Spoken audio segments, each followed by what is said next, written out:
Three. Well, hi, Daniel. Hi, Kimberly. How are you? I'm great. I'm great. It's good to see you again, and we're so excited to have you come back on and tell us a little bit more about Join My Pod. I have with me here today Garrison Grow, who is our Safe Passage team lead. Garrison, tell us a little bit about you, and then we'll jump right in. Yeah, hi Daniel. Thank you for joining us. Again, I'm excited to hear from you and hear what you have to say in all of your interesting projects. I'm the Safe Passage team lead with Go Together. I've been with the team for about 2 months here. Basically, my work involves coordinating between all of the players in the transportation and school sector, especially around DC, towards promoting a kind of safe passage framework that promotes like equity and safe travel and various modes of transportation and things like that. Yeah, and so what we just came from presenting at the DC Charter School Conference, and it was a really great opportunity to be able to share with people as schools, and particularly in this case, charter schools, think about the return to school. A lot of people are concerned about instruction in the classroom and are they going to have enough PPE? But the conversation of how you actually get there is not one that's the top of mind. And so we had an opportunity to share about that. But what we also said was that there could be some ways that people could start creating these pods or pools before in-person instruction. And that is by using something like JoinMyPod to meet and do virtual play dates or do virtual classes and support each other as parents and as students until in-person classrooms start. And so I thought it'd be a great idea to have you come back on and tell us a little bit about Join My Pod and give us a quick demo and answer some questions that people probably have about it. So how about you do that? Tell us a little bit about you and your team and why you guys came up with it. Well, that sounds great. And thank you so much, Kimberly and Garrison. I'm really very excited to be here and talk a little bit about what we've done. So I'm Daniel Abrams. My day job, I run a company called Mass Light. We are a specialized type of software firm. We work with startups and we provide software engineering teams to those startups. And rather than taking any fee, we take an equity stake. So we work with non-technical founders. We help them grow their startup by developing software. And I also happen to be the parent of 3-year-old twins. You may be able to hear them screaming a little bit in the background.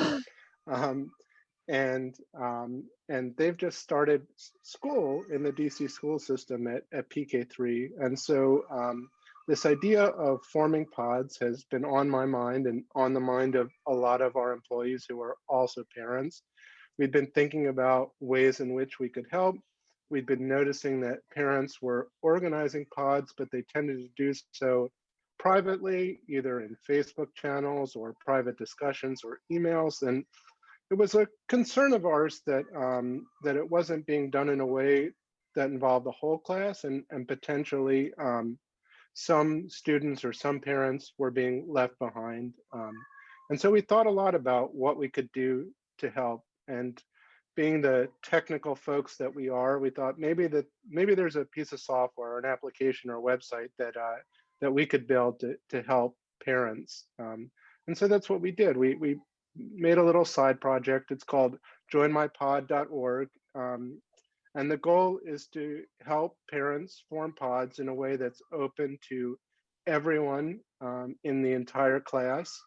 And so initially it's a type of matchmaking where you go in and you say what class or neighborhood you're associated with, and you can see everyone else in that neighborhood and the pods they've created. So there's nothing that's done in private.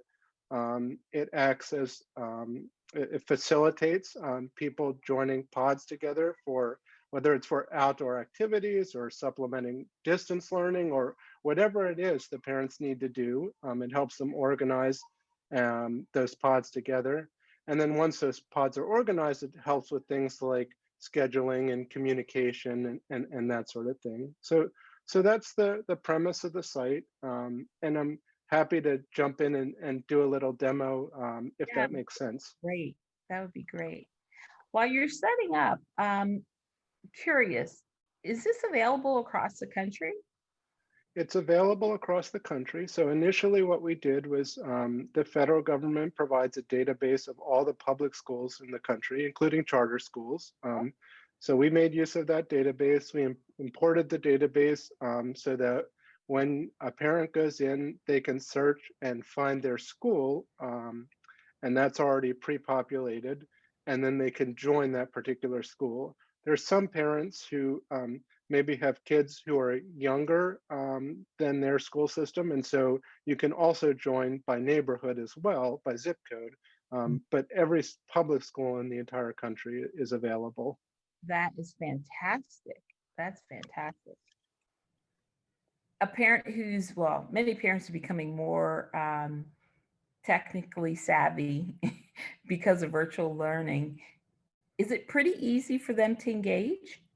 We hope so. Our goal was to make the site as simple as possible and really only concentrate on the areas that were necessary to help parents form these pods. So there's obviously a whole lot of things that go into classroom organization, and every school district has their own set of tools that they use for the teachers to communicate with the parents in the classes. We weren't trying to replicate any of that. We were just trying to make a simple tool for parents to form groups with one another. Awesome. Well, we're excited to see it live and in action. Okay, so this is what the site looks like when you first come in and you haven't actually created an account. You're presented a little bit of information about what the site is about. And then we have what we call a little widget here on the screen that helps you immediately locate your school or neighborhood. So you can type in your school and it will, you can see on the side, it matches and attempts to locate your school as you're finding it. You can also search by zip code if you either are not associated with a particular school or you're just mostly interested in your neighborhood school. So can I give you a school that you can do a search on? Yeah, let's do that. Yeah. How about you try Two Rivers Charter School? So you can see that there's actually quite a few schools named Two Rivers in the country, but you can see the Two Rivers charter schools that are associated in DC right down here.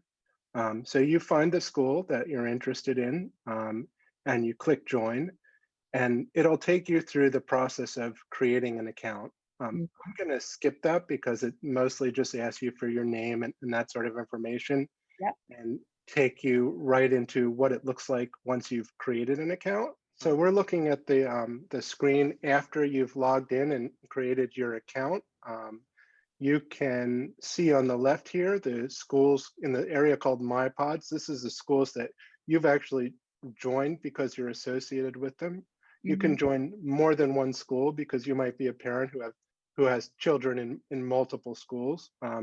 And just for the sake of this demonstration, I've joined two schools. So I've joined Yu Ying, which is a charter school in Washington, D.C. It's a Mandarin immersion school, and Capitol Hill Montessori, which is a public school in D.C. It's a Montessori public school. Okay.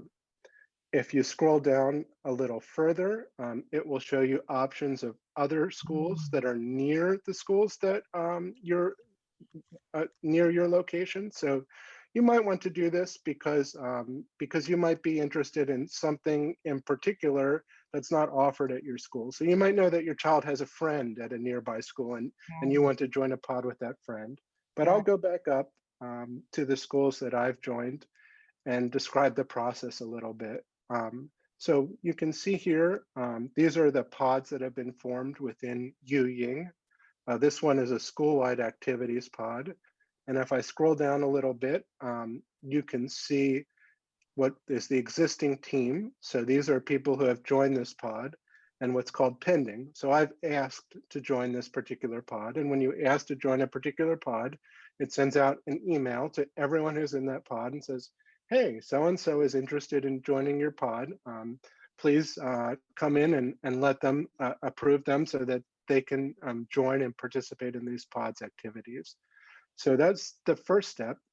You can create a new pod up here if you want to create your own, and you enter the information about your pod. We have two types. So we have pods that have some in-person contact, and pods that are online only. And obviously the difference is with in-person pods, you're concerned with the COVID precautions that other members of the pods are taking, whereas the online only, the goal is to help parents who are struggling with distance learning or other technical aspects of supporting their kids' education. And there's a bunch of different categories that you can choose and associate for your pod, but you go ahead and create a pod. So I've created one here myself. I just called it outdoor activities and trips. So the idea is that in my kids' school, for example, on Wednesdays in Washington, D.C., there is no online class. And so the parents have taken to organizing small group activities outdoors. They might go to the zoo one day, they might go to a playground. So this is the purpose of the pod that I made right here, is for organizing these small groups. So I just created this one as an example. And then once you've created it and you've had other people join your pod, we added what we call a scheduling and message board feature for helping coordinate.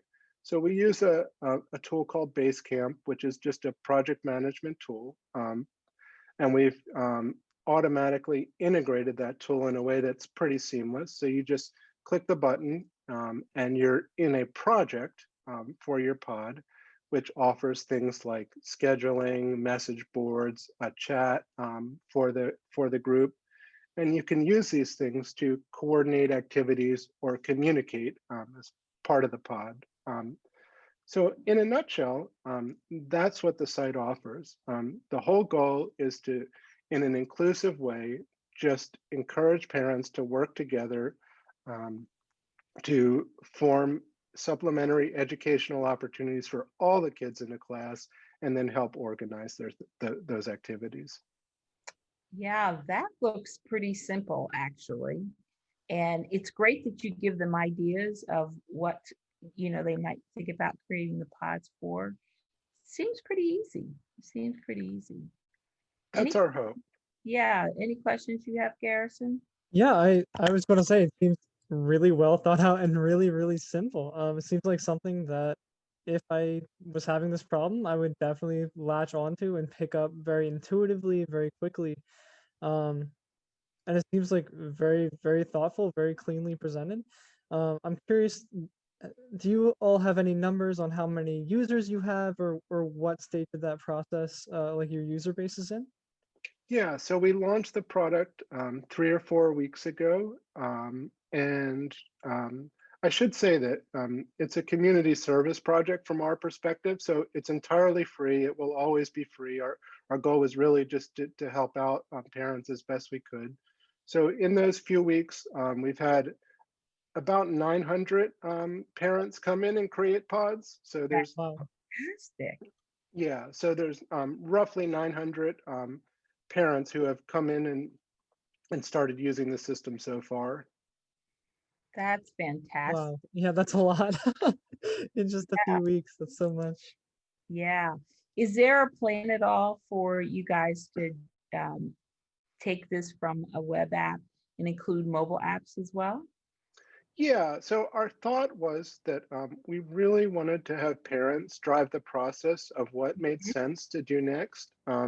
So we thought we would put the site out there, let parents come in, and then tell us what was useful. Tell us, we're using this site on the go, and it would be really great to have a mobile version. And or here's another feature that we would like to have. And I mean, we're the technical guys, so we can certainly make those things happen. But we didn't want to make the decisions for the parents. We really wanted to concentrate on get the site up, let people use it, and then let them tell us where it makes sense to improve the site.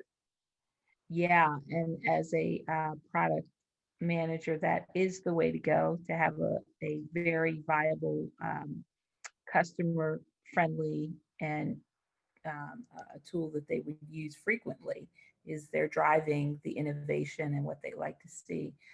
Well, that looks fantastic. I don't have any other questions, Garrison, do you? I don't think so. I really applaud you all for going out and making the change you wanted to see. I think you recognized the problem and took a very equitable and accessible approach to it. So congratulations. This is amazing. Really great work. Well, thank you so much. It's been a really great experience. We've had such wonderful feedback. It's been very positive whenever we've shown the site, and so it's been a real privilege to work on.